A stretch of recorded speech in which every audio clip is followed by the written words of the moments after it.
Well, here in the daisy garden, even though we've hit the hot part of the summer and the early fall, things are doing very well, and one of the plants that has performed nicely for us this summer is the shrub daisy. Now, unfortunately, it is not a hardy perennial. We're going to have to dig this up and bring it in before our freeze hits, but we've had a lot of nice yellow blooms on it, and we've got a lot more still to come. So this is a very good plant for us. There is a plant in our daisy garden that is a perennial, and it's doing very well, and it's actually reaching its peak right now. Now, this is a perennial. This is Joe Pye Weed, but instead of regular Joe Pye Weed, this is chocolate Joe Pye Weed.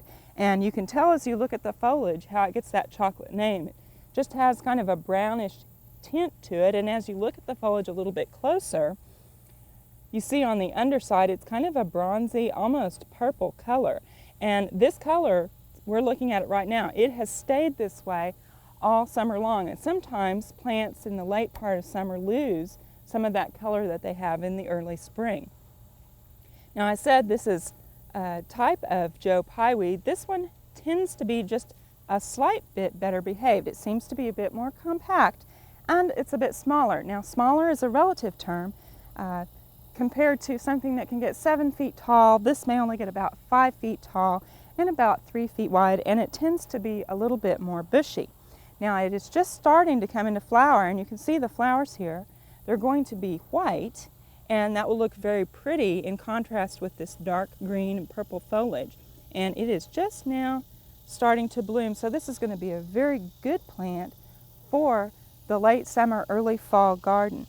Now, it likes to be planted in either full sun or partial shade. Here we've got it where it gets morning sun. It's shaded in the afternoon. And it's a good plant to use in a boggier area, someplace that stays moist. So, chocolate Joe Pye Weed might be a selection for your garden for a good fall performing plant. We hope you've enjoyed this classic from the Oklahoma Gardening Vault. Remember, even though these tips and techniques are timeless, there's always something new to learn in the world of gardening. By subscribing to both Oklahoma Gardening and OK Gardening Classics, you'll have access to a wealth of gardening knowledge, both classic and contemporary.